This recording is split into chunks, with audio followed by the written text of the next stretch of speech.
We've all heard the phrase, use it or lose it. But when it comes to muscle, especially leg muscle, the truth is more sobering. You can use it and still lose it if your body isn't getting what it needs. Particularly as we age, we start to experience something called sarcopenia, the gradual, often invisible loss of muscle mass, strength, and function. And here's the kicker, it starts as early as your 30s. By the time you're 60, the average person has already lost up to 15% of their muscle mass, and most of that loss happens quietly in the legs. Why does this matter? Because leg strength isn't just about mobility. It's about independence. Falls, fractures, loss of balance. These don't start in the ER. They start in the kitchen with what's on your plate. Now here's something surprising. In one clinical trial, researchers gave older adults a specific morning meal rich in one particular nutrient and saw significantly better muscle retention and leg strength over time compared to those who didn't. The difference wasn't extreme, but it was enough to turn the tide. It wasn't a pill. It wasn't a supplement. It was a food. One food, eaten early in the day, that changed how the body rebuilt muscle, especially in the legs. That's what we're talking about today. This isn't going to be a hype-fueled list of superfoods. And I'm not here to demonize carbs or worship protein shakes. Instead, we're going to walk through what the science actually says about how to slow, stop, or even reverse age-related muscle loss, especially in your lower body, using food as a tool. Not a fix, all a tool. We'll look at the hidden reason morning matters more than you think when it comes to muscle metabolism, why not all proteins are created equal, and which ones support muscle synthesis best after 60, a quiet revolution in gut science that changes how we think about digestion, inflammation, and nutrient absorption, how leg muscle loss isn't just a personal issue, but a public health and even ethical one, and most importantly, how one simple breakfast shift could change your mobility in the decades to come along the way. We'll touch on real data from long-term dietary studies, randomized controlled trials, and even some surprising findings from twin studies, and we'll translate that into practical strategies you can actually use. Because this isn't about perfection, it's about direction. So whether you're here because your knees feel a little stiffer in the morning, or because you're thinking about how to stay active for your grandkids, or just because you're curious, welcome, you're in the right place. Let's begin. There's a pattern I've seen in almost every nutrition study I've been part of, from our Stanford DITFX trial to smaller studies focused on aging and metabolism. People tend to think what you eat matters most, and that's not wrong, but there's another piece we often overlook when you eat, and when it comes to stopping muscle loss in your legs, the timing of your protein intake may be just as important as the amount. Let's start with a quick snapshot from a 2020 randomized controlled trial published in the Journal of Nutrition. Researchers split older adults into two groups. One group consumed most of their daily protein at breakfast and lunch. The other consumed the same amount of protein, but concentrated at dinner. Both groups ate roughly the same total calories and protein. After 12 weeks, the group that consumed more protein earlier in the day preserved more lean muscle mass, especially in the legs and trunk, and showed better performance on strength and mobility tests. Now, the first instinct might be, wait, how can that be? Same protein, different timing? That's exactly the point. As we age, we become anabolically resistant, meaning our muscles become less responsive to protein's muscle building signal. It takes a stronger signal, or better timing, to stimulate the same response you'd get in your 20s. And guess what? The body is actually more anabolically sensitive in the morning. That's when muscle protein synthesis, or MPS, is primed to be activated, not at 8 p.m. after a late dinner, but right when your day begins. If we zoom in on the biochemistry, the key amino acid here is leucine, the ignition switch for muscle repair. Your breakfast doesn't just need protein, it needs leucine, rich protein, delivered when your muscle cells are most receptive. Think of it like photosynthesis. A plant needs sunlight to activate growth. Your muscle cells need both leucine and daylight. Wait too long, and the opportunity fades. Unfortunately, the traditional Western breakfast, toast, juice, coffee, is almost entirely devoid of leucine. That's not inherently bad, but it's a missed opportunity.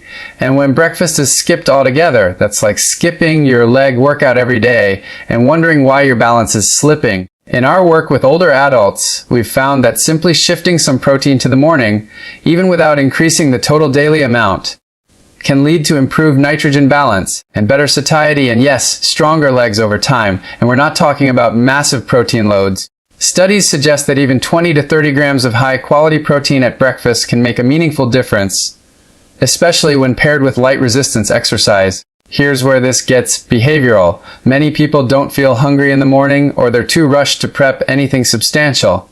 That's real. But rather than forcing down eggs, if that's not your thing, we can ask a more creative question. What's one plant-forward, leucine-rich, easy to digest protein I could enjoy in the morning? Because there are options. Fermented soy products like tempeh, lupini beans, chia hemp puddings, even plant-based yogurts fortified with pea or soy protein. These aren't magic bullets, but they can tip the scales. And the good news is, once people start making this shift, they often notice other benefits: improved appetite regulation, more energy in the late morning, fewer blood sugar dips midday, and yes, over time, better muscle retention in the places it matters most. So if you've been skipping breakfast or saving your protein for dinner, it might be time to rethink the sequence. Morning isn't just about breaking the fast. It might be your most powerful window for preserving strength, especially in your legs.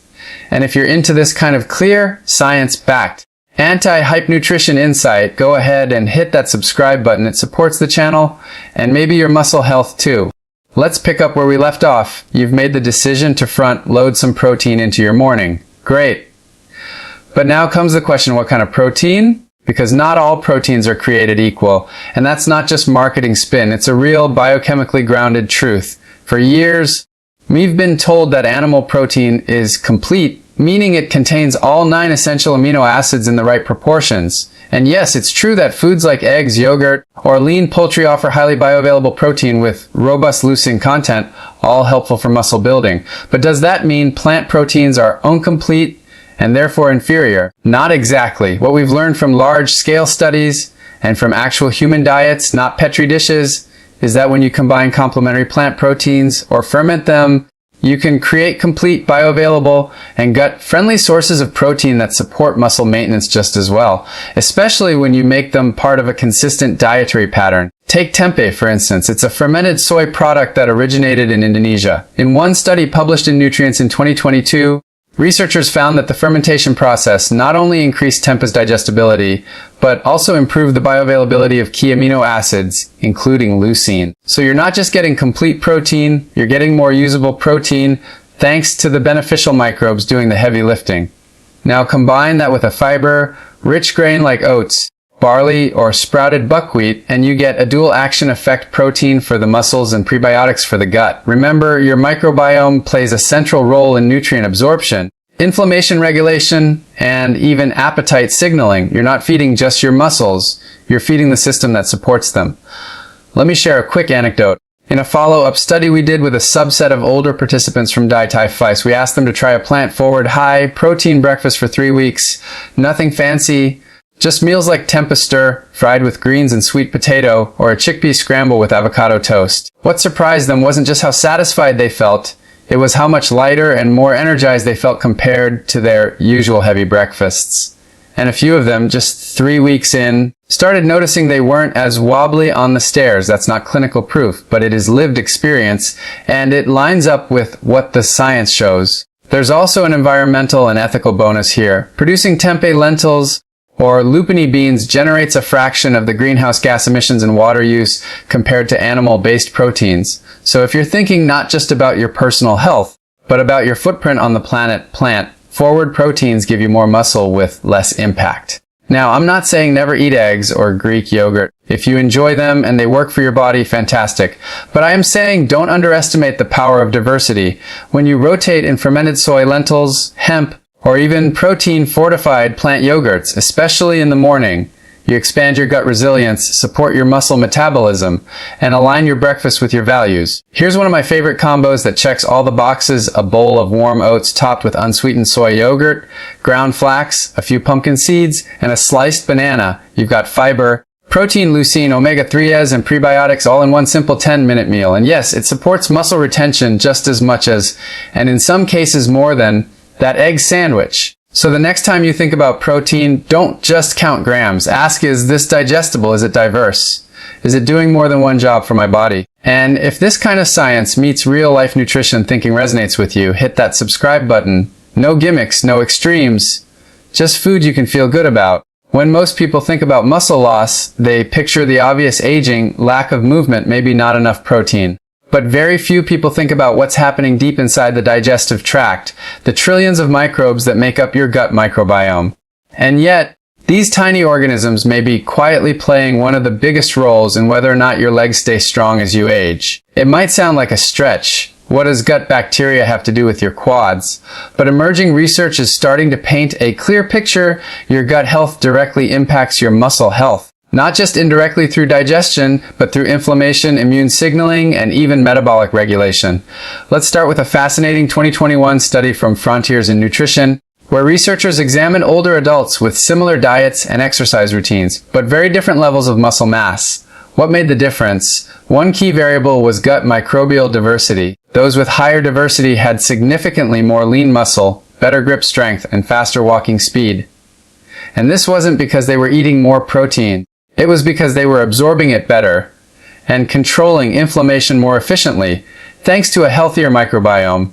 Think of your gut like the soil of a garden. You can have all the seeds, in this case nutrients like leucine, vitamin D, or magnesium, but if the soil isn't healthy, those seeds don't grow. Inflammation increases, nutrient absorption drops, and muscle maintenance quietly falters. Now, why does this matter for breakfast? Because your first meal of the day sets the tone for your gut environment, feeding the microbes that do everything from synthesizing short-chain fatty acids like butyrate, which protects the gut lining, to helping you regulate insulin sensitivity and metabolic health. One of the best ways to support this system, prebiotic fiber, found in foods like oats, apples, chia seeds, flax, barley, and legumes. Prebiotic fiber feeds beneficial bacteria that create a more anti-inflammatory environment in your gut. And when you combine that with fermented foods like miso, tempeh, or unsweetened plant-based yogurt, you get both the builders and the architects of a thriving microbial ecosystem. Let's make this concrete. Imagine a simple breakfast, a bowl of barley with sodai, ed, kale, and tempeh, sprinkled with hemp seeds and a splash of tamari. What's happening behind the scenes? You're feeding bifidobacteria, supporting mucosal lining integrity, reducing post-meal inflammation, and supplying your muscles with highly digestible leucine-rich protein, all in one dish. That's stealth nutrition. And this doesn't have to be complicated. Even adding a tablespoon of ground flax to your smoothie or a scoop of lentils to your breakfast soup can tip the scales in your gut's favor. This is especially critical for older adults, whose microbiomes naturally become less diverse with age. Less diversity means fewer beneficial bacteria, more inflammation, and, here's the connection, greater muscle breakdown. In fact, some scientists now refer to this as the gut-muscle axis, a two-way street where what supports your digestion also supports your strength. Now, this doesn't mean you need to take a probiotic pill. In fact, many commercial probiotics contain strains that don't even reach the colon alive. What the research increasingly shows is that the best way to support your microbiome is the old-fashioned way: diverse, fiber-rich, fermented whole foods, eaten regularly, especially in the morning when the gut lining is most receptive. So next time you make a breakfast decision, ask yourself, am I feeding just me? Or am I feeding my gut ecosystem too? Because the stronger your gut, the better your legs will hold you up. Literally. At this point, you might be wondering, okay, so I need more protein in the morning, ideally from diverse, plant-forward, gut-supportive foods. Got it. But how much protein do I really need to stop losing muscle in my legs? It's a good question, and an important one. But it's also where things get tricky. Because while there are general recommendations, like 1.2 to 1.5 grams of protein per kilogram of body weight per day for older adults, those numbers don't capture the full picture. What really matters isn't just how much protein you eat, it's how well your body uses it. And that's where personal fit comes in. Let me take you back to the DI-to-FI study we ran at Stanford. 6 of 9 participants randomized to a healthy low-fat or healthy low-carb diet for a full year. We measured everything from insulin levels to genotype to microbiome composition. What did we find? That no single diet was better for everyone. Some people thrived on low fat, others on low carb. The secret wasn't in the carbs or the fat, it was in the fit. What does this have to do with muscle retention and breakfast? Everything. Because the same principle applies. Some people feel amazing with a protein-rich smoothie at 7 a.m. Others need something warm and savory. Some respond well to dairy-based options. Others feel bloated and sluggish. The type, timing, and texture of food all influence how well it works for your metabolism, your gut, and yes, your muscles. Let me illustrate with 2 older participants from one of our recent community nutrition trials. One was a retired teacher who started each day with a warm bowl of steel, cut oats, soy milk, walnuts, And berries. She loved it, and her strength metric stayed stable for over a year. The other was a former construction worker who couldn't stomach anything until mid-morning. For him, a blended smoothie with pea protein, banana, cinnamon, and flax was the winner. Both breakfasts had similar protein, fiber, and nutrient profiles, but they were personalized to the individual. And both men and women maintained leg strength without obsessing over protein grams.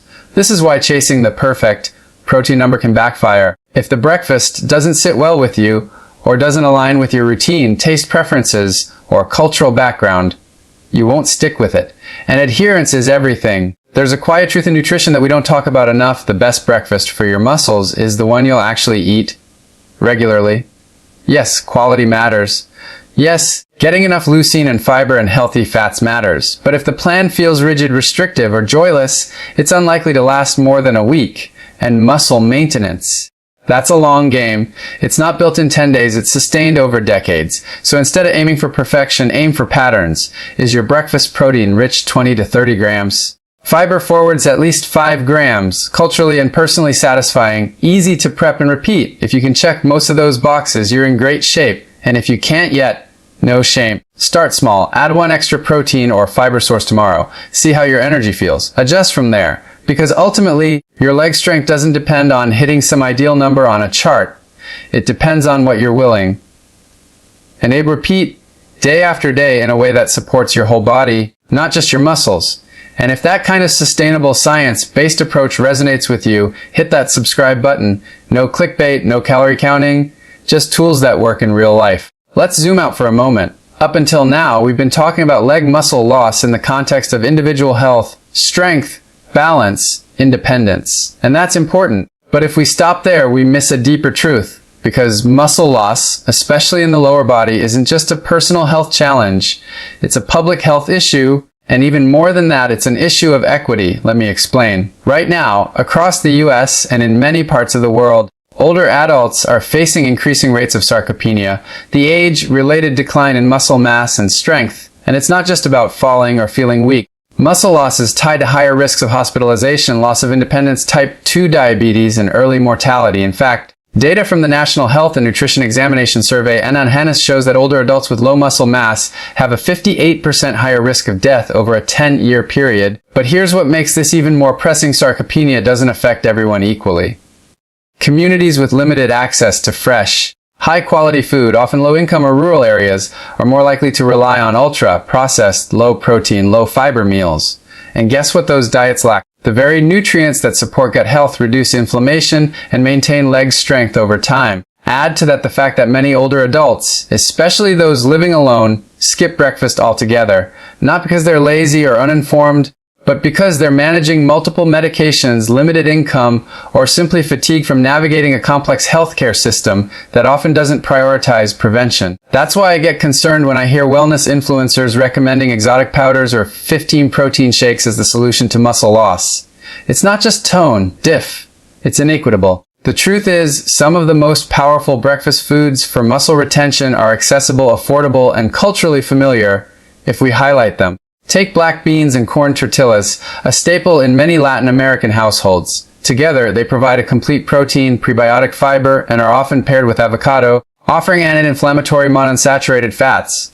Or consider steel-cut oats with a spoonful of peanut butter and chia seeds, low-cost, shelf-stable, and packed with muscle-friendly nutrients. We're not lacking the food, we're lacking the systems, and sometimes the awareness that make these foods part of the strategy.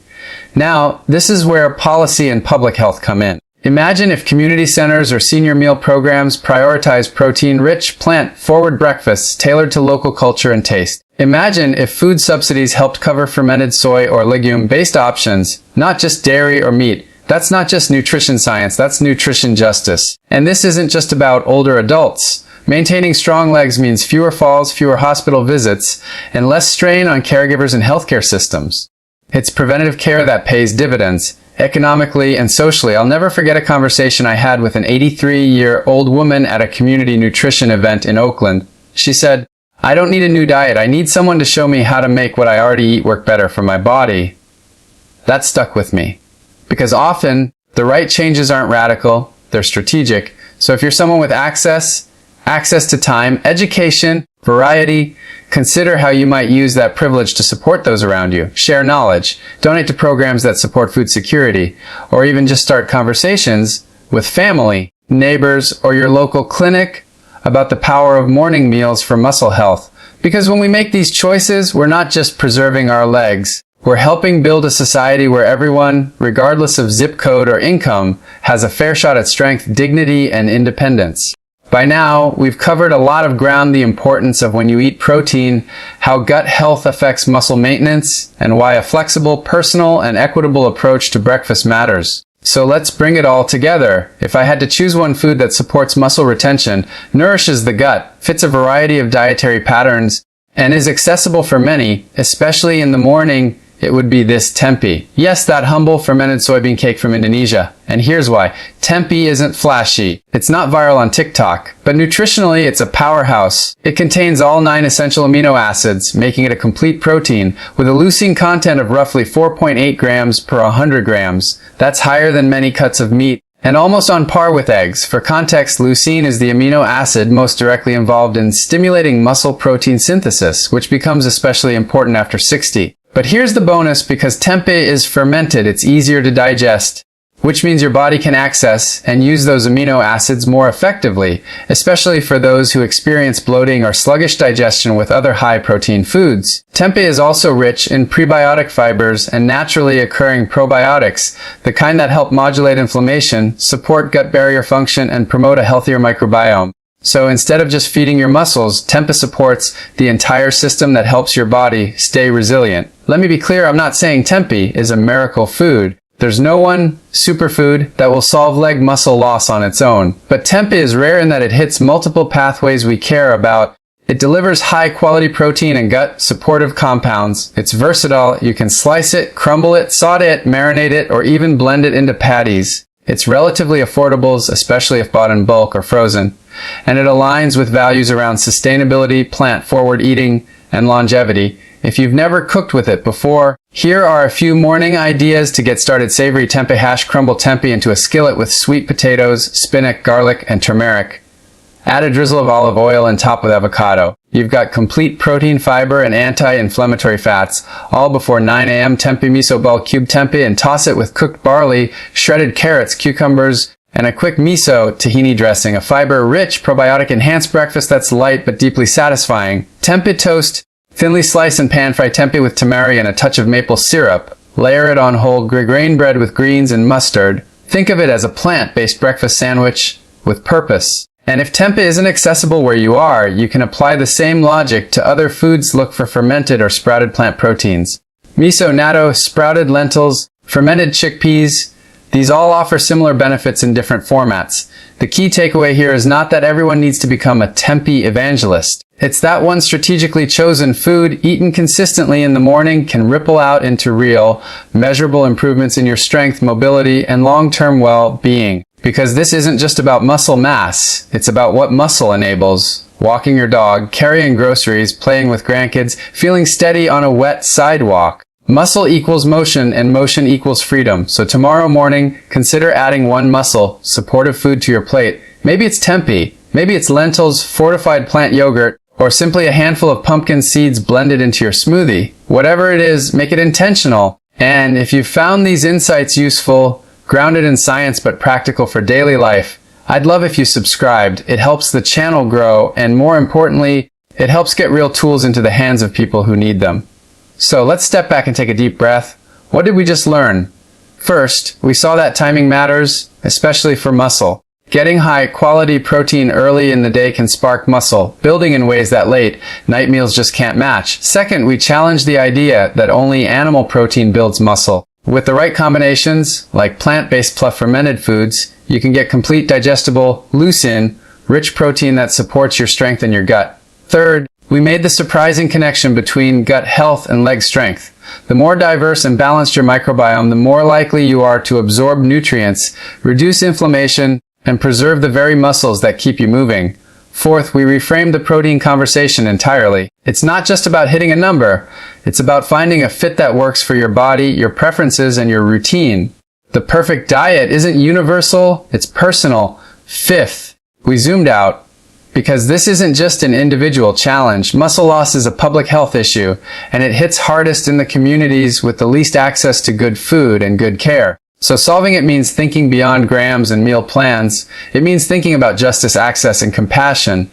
And finally, we landed on one simple, actionable idea. Start with one food that checks multiple boxes, like tempeh, and find a way to make it part of your morning, not as a magic bullet, but as a habit, a tool, a quiet act of self-care that adds up over time, because that's what this is about. Not short-term fixes, not diets with expiration dates, but long-term health, rooted in science, sustained by food and guided by values. So here's my invitation to you. Try one breakfast this week that includes a gut-friendly, protein-rich food, especially one that's plant-based or fermented. Notice how you feel afterward. Notice your energy, your digestion, your strength over time. Don't just chase numbers. Follow outcomes you can feel, and if that sparks something in you, a curiosity, a commitment, even just a nudge, I hope you'll stick around. Like, comment, subscribe, not just because it helps the channel, but because we're building something here, a community grounded in health, science, and sanity. A space where better food choices aren't about restriction or rules, but about reflection, values, and the quiet joy of eating with purpose. Thanks for being here. Stay strong from the inside out, and I'll see you in the next one.